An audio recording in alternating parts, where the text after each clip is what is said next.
Its head was down, and every so often it would lift it just enough to let out that heartbreaking cry.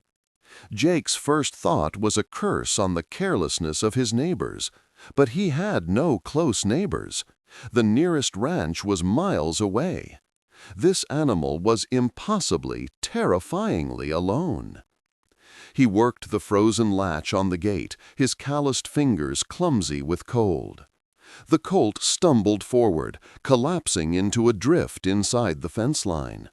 It didn't have the strength to stand again. Every instinct, honed by a lifetime of solitude and bitterness, told him to leave it.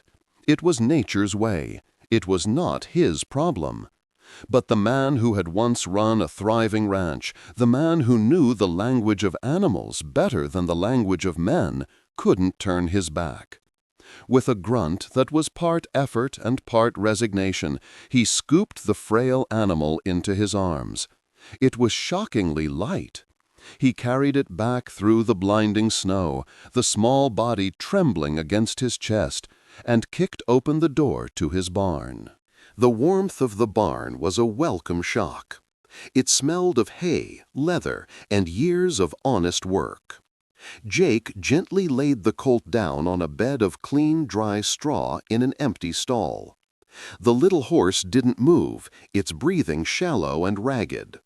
Jake worked quickly, his movements efficient and sure. He stripped off his wet gloves and ran his hands over the colt's body, checking for broken bones. Nothing, just starvation and exposure. He brought a bucket of lukewarm water with a splash of molasses, dipping his fingers in and touching them to the colt's lips. The animal's tongue flickered out, weak but alive. Hope, a feeling Jake had long tried to suppress, stirred faintly in his chest. He spent the next hour with the colt, drying its coat with old towels, wrapping it in a thick horse blanket. He watched as a little strength returned, as the shivering subsided into a mere tremble. The storm continued its assault on the barn, but inside, this small pocket of warmth, a fragile life was fighting its way back. As the colt finally rested, its breathing deepening into something more stable, Jake began to clean the caked mud and ice from its coat. He was being gentle, methodical. He worked his way down its flank, his fingers clearing a patch on the young animal's hip. And then he froze. His hand stopped moving. His own breath caught in his throat. Underneath the grime, pale against the dark hair, was a brand. A symbol he knew as well as the lines on his own face.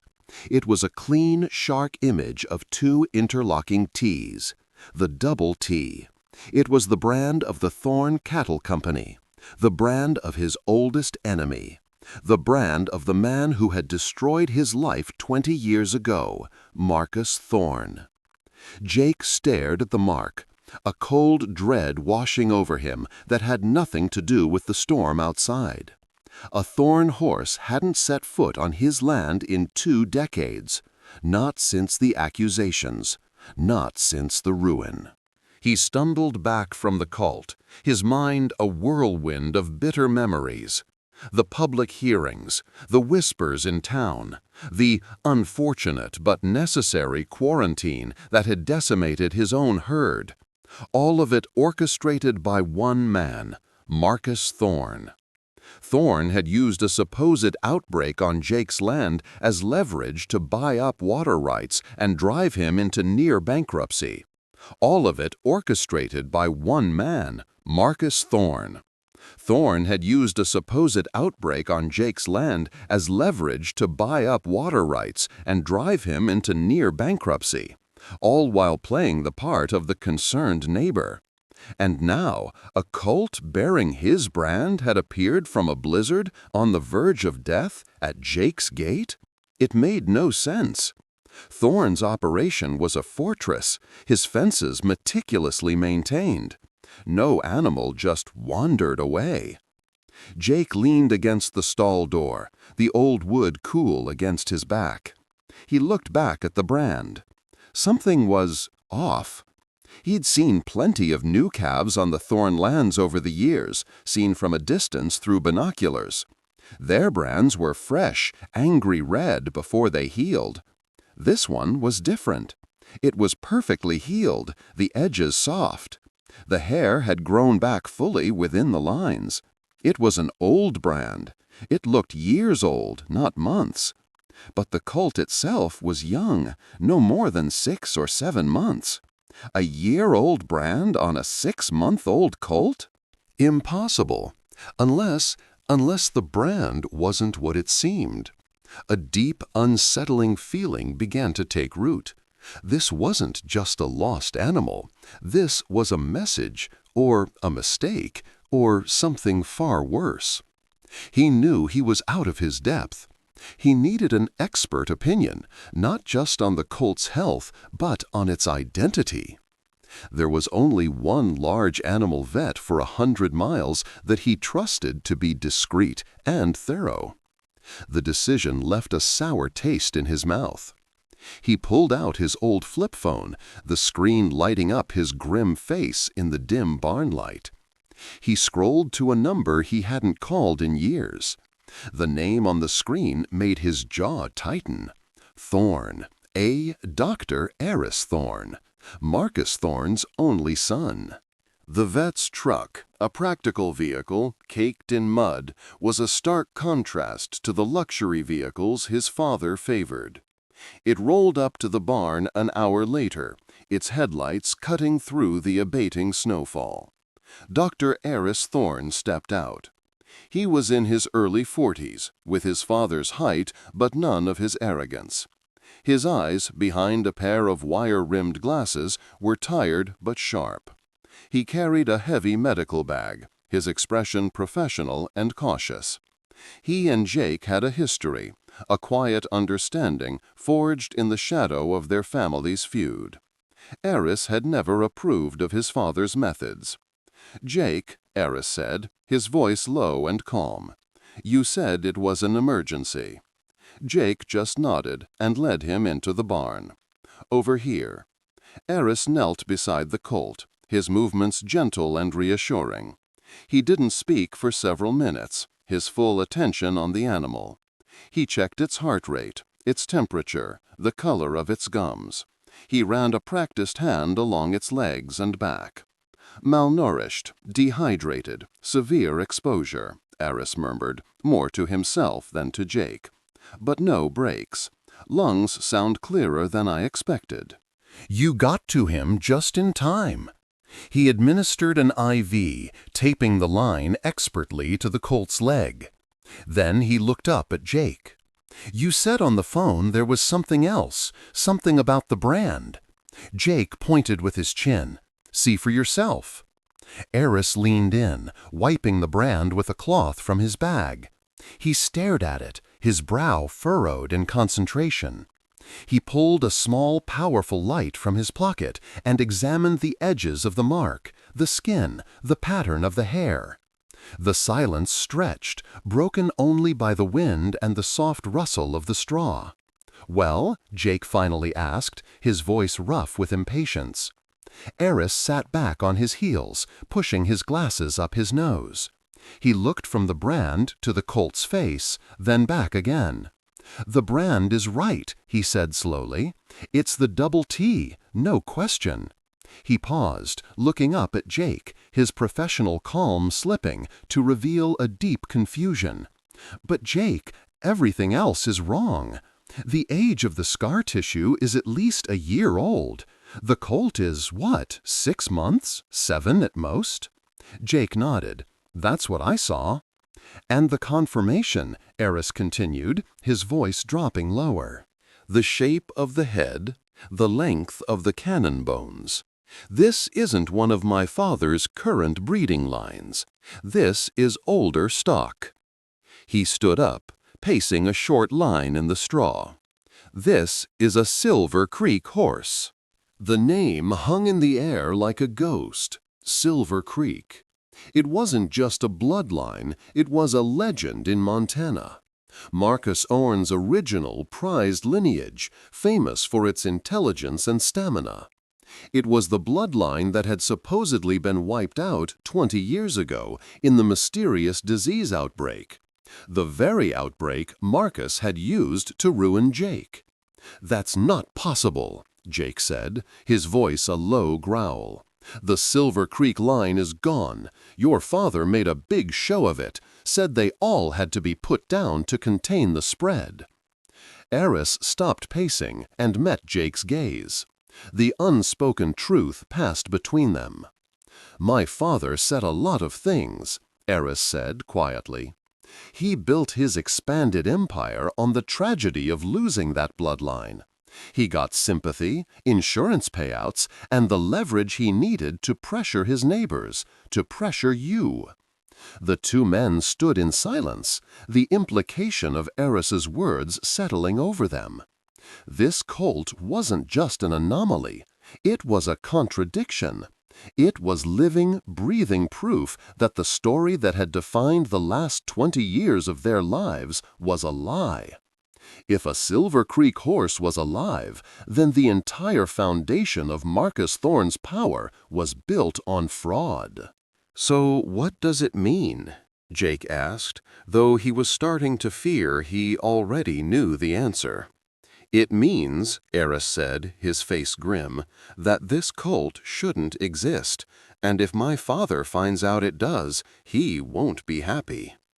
As if on cue, the sound of another engine cut through the quiet morning. This one wasn't the practical rumble of a work truck. It was a deep, powerful purr that spoke of money and authority.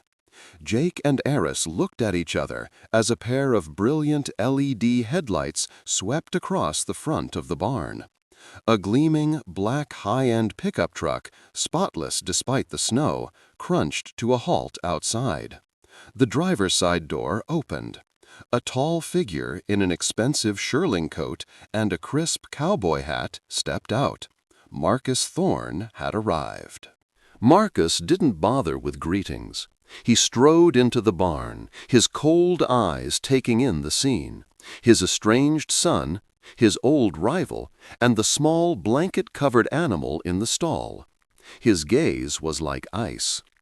"I got a call from the feed store," he said, his voice smooth but edged with steel.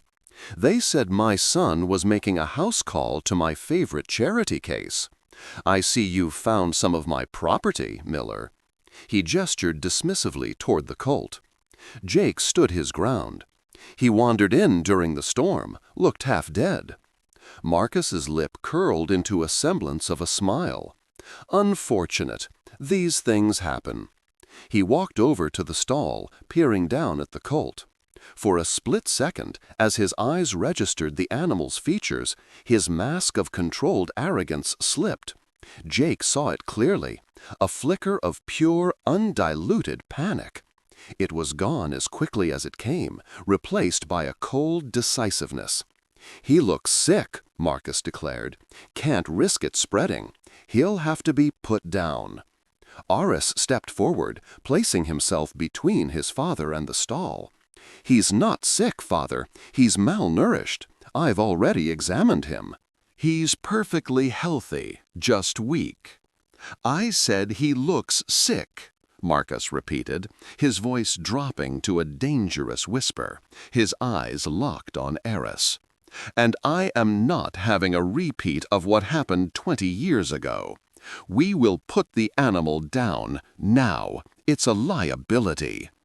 "No," Eris said, his own voice quiet but firm. "As the attending veterinarian, I see no medical reason to euthanize this animal. In fact, it would be a violation of my oath." The tension in the barn was thick enough to choke on. Father and son stood locked in a battle of wills. Marcus Thorne, a man used to getting his way, was being defied. He looked from Eris's determined face to Jake's watchful one. He seemed to understand that forcing the issue here would be a mistake. He took a step back, his expression shifting to one of disappointed concern. "Fine," he said, the word clipped. "Have it your way. But when this animal's sickness spreads to what's left of your pathetic little operation, Miller, don't come crying to me."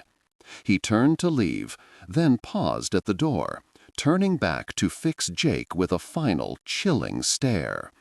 "That horse is a bad memory," he said slowly, his words aimed at Jake, but meant for both of them.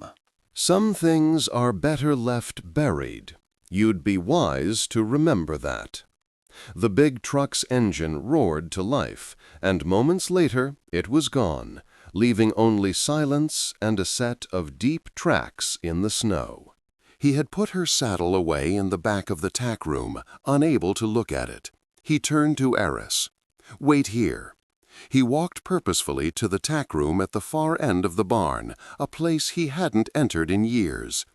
The air was thick with the smell of old leather and dust. He found it in the corner, covered by a canvas tarp. Starlight saddle. He ran his hand over the familiar tooling on the leather skirt. It was just an old piece of tack, but as his fingers traced the patterns, he felt it. A slight bulge, a seam that wasn't quite right near the back of the cantle. His heart began to pound. He'd used this saddle every day. He knew its every inch. This lump wasn't part of the design. With trembling fingers, he pulled out his pocket knife and carefully worked the blade under the stitching. The old thread gave way. He pulled the leather back, revealing a small hidden cavity carved into the saddle tree. Inside, wrapped in a piece of oilcloth to protect it from moisture, was a small leather-bound book, a pocket ledger. He pulled it out, his hands shaking. He unwrapped the oilcloth. He opened the ledger. The pages were filled with neat, precise handwriting. Columns of dates, names, and numbers. His eyes scanned the pages, finally landing on a section dated 20 years ago. The entry read, "Thorn, M. Final payment. Silver Creek studs, 5, and mares, 12.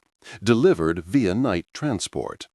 He stared at the words, the truth hitting him like a physical blow. It wasn't an outbreak. It was a sale. A secret, illegal sale. Marcus hadn't lost his herd. He had sold it, faked the outbreak, and used the lie to ruin his rival. Just as the full weight of the discovery settled on him, a sound from outside snapped him back to the present. The crunch of tires on gravel. A heavy engine, not Eris's truck, cutting out abruptly. A blindingly bright beam from a flashlight sliced through the grimy tackroom window, pinning him in the light like an insect. He was holding the evidence in his hands, and someone was outside. Someone had come back for him. The beam of light held Jake pinned for a heartbeat before his survival instincts, buried under 20 years of quiet bitterness, roared back to life. With a single, fluid motion, he shoved the small ledger back into its oilcloth wrapping and thrust it deep into the pocket of his heavy coat. He kicked the saddle skirt back into place, the torn stitching barely noticeable in the gloom. He had to get out of the tack room. Being cornered in here was a death sentence. He moved towards the door, trying to keep his steps even, his heart hammering against his ribs. The main barn door creaked open wider. A large silhouette blocked the opening, a man bigger and broader than Marcus Thorne. Jake recognized him, a man named Kane, Thorne's foreman. A man known for having hands like stones and a quiet loyalty that bordered on psychopathic. Kane didn't speak. He just swept the beam of his powerful flashlight across the barn, landing on Eris, who stood rigidly by the Colt's stall. Eris put a calming hand on the Colt's neck, but his eyes were fixed on the intruder. "Can we help you?" Eris asked, his voice steady despite the circumstances. Kane ignored him. "I'm the vet, and I say the animal stays here. It's too weak to be moved. Moving it now would be cruel and medically irresponsible." Kane's eyes, barely visible in the glare of his own light, shifted to Eris. "The boss pays your bills, Doc, or he used to. Family disagreements are one thing. Getting in the way of business is another." He took another step. He was halfway to the stall. Jake saw the moment play out in his head. Kane would shove Eris aside, grab the Colt, and be gone. The living evidence would disappear forever. Without thinking, Jake grabbed a heavy iron pry bar that was leaning against the wall. The metal was cold and solid in his grip. "You're not taking the horse," Jake said, his voice dropping low. Kane stopped. The flashlight beam swung to Jake, focusing on the pry bar in his hand. A slow, ugly smile spread across the foreman's face. "An old man and a doctor? This is what you're putting up for a fight?" he chuckled. "The boss just wants to prevent any more unfortunate accidents. Like what happened to your herd 20 years ago. Fires can start so easily in old barns like this." That was it. The direct threat. It wasn't just about the horse anymore. Kane slowly turned and walked back to the door. He paused on the threshold. "The boss is a reasonable man. He's willing to buy this piece of dirt from you, Miller. Pay you more than it's worth. Take the offer. Forget you ever saw that horse. It's your last chance to walk away clean." He disappeared into the darkness, and a moment later his truck engine fired up and drove away, leaving a profound, vibrating silence in its wake. "My father will claim it's a forgery." Jake knew he was right. "So what do we do?" Eris's mind, trained in diagnostics and problem-solving, began to work. "We need more. We need corroboration. This ledger lists payments. Those payments had to go somewhere. A bank account, a shell corporation, something. And the horses, they were delivered somewhere. There would be records. Vets, farriers, transport logs. It was 20 years ago, but a sale of that size leaves a paper trail." He stood up, his professional resolve returning. "And we have him." He pointed back towards the main barn. "The Colt. We can run a DNA test. We can prove his lineage connects directly to the Silver Creek line. If my father claims that line is extinct and we produce a living descendant, his story falls apart." A plan began to form, a dangerous, fragile thing. They would need to work quickly and quietly. "First," Eris said, pulling out his phone, "we document this. Every single page." For the next hour, they photographed the ledger, page by page, creating a digital backup. Eris immediately uploaded the files to a secure, encrypted cloud server, a modern defense against a primitive threat like fire. The next morning, the world was deceptively calm. The snow had stopped, and a weak sun glinted off the pristine white landscape. But the peace was a lie. Eris had left before dawn, promising to start digging into old Veterinary Association archives and financial databases his father might have used. Jake was left alone with the Colt and the suffocating sense of being watched. He spent the day fortifying his property, not against the elements, but against a human threat. He checked the locks on his doors and windows. He cleared a field of fire around the barn. He cleaned and loaded the old hunting rifle he hadn't touched in a decade. He was no longer a victim waiting for the next blow. He was a man preparing for a war. Late in the afternoon, a county sheriff's deputy drove up. A young man with a polite smile who explained he was responding to an anonymous welfare check call regarding stray livestock.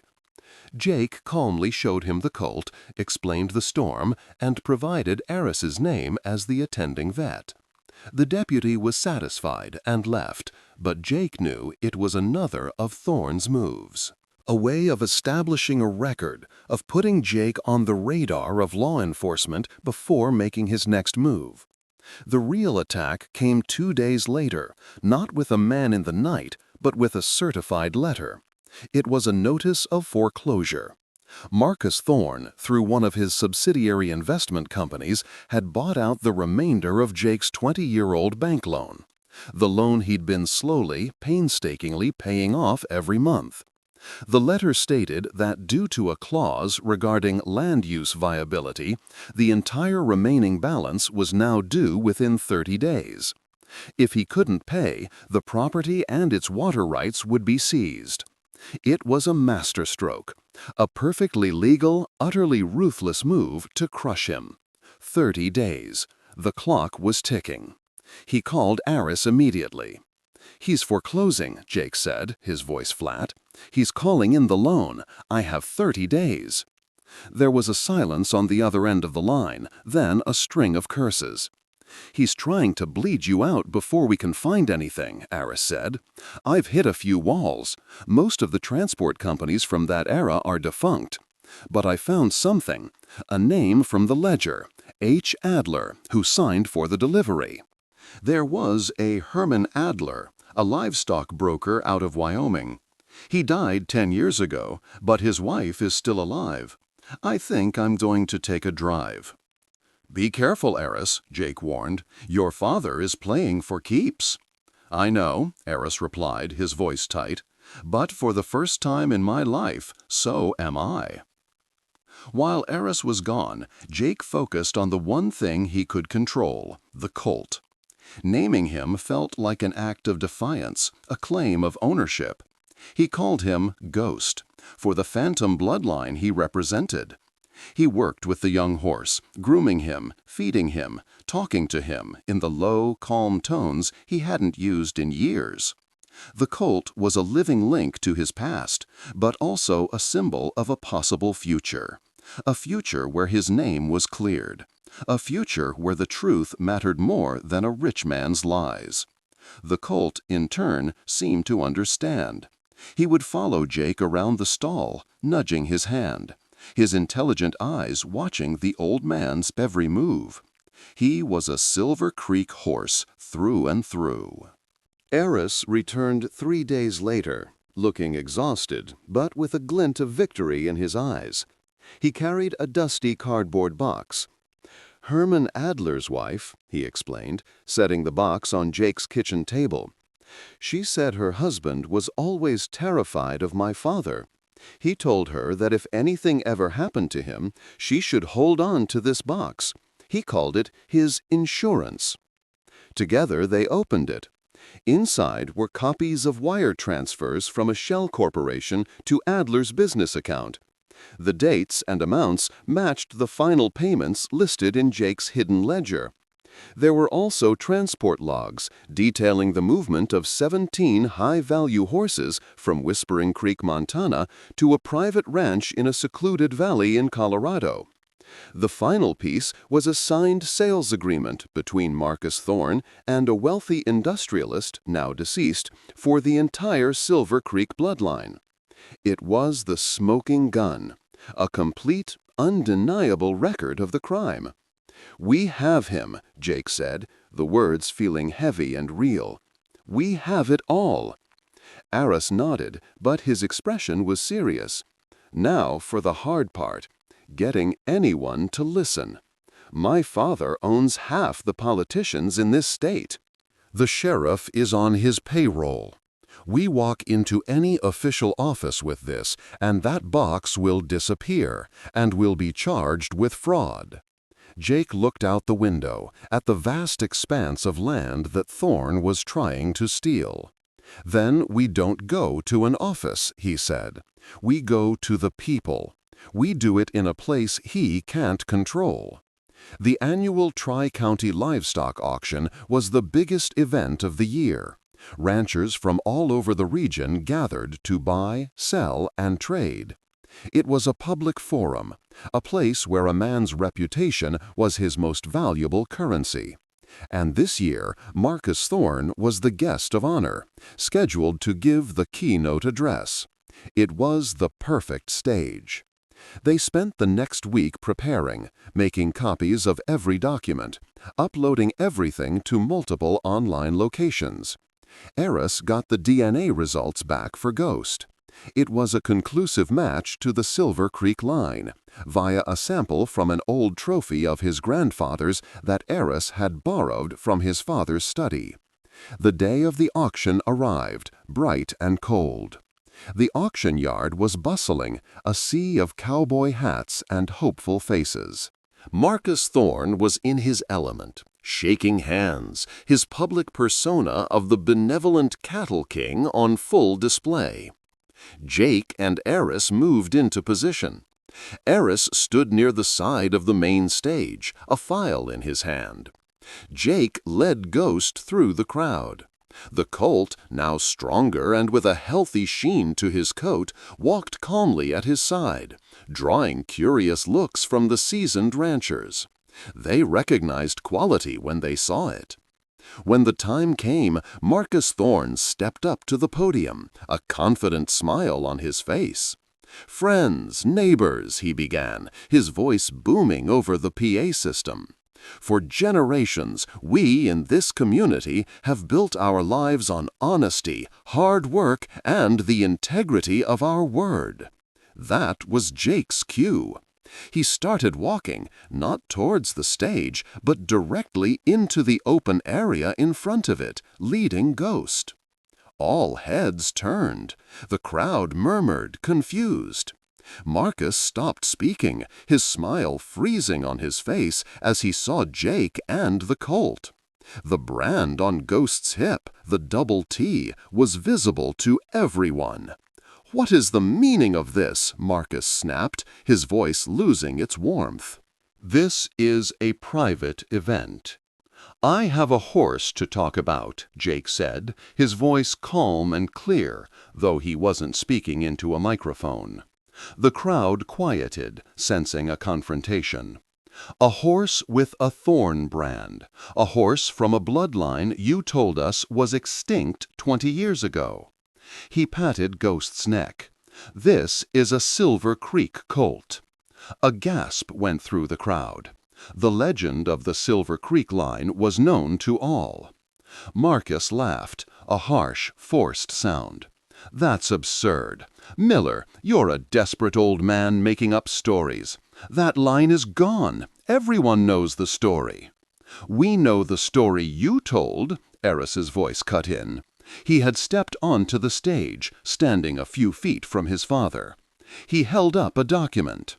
"But the DNA says otherwise. And a certain ledger, found in an old saddle, tells a very different story. A story about a sale, not a sickness." He looked directly at his father, his voice ringing with conviction. "Tell them the truth, Father. Tell them about the deal with Herman Adler.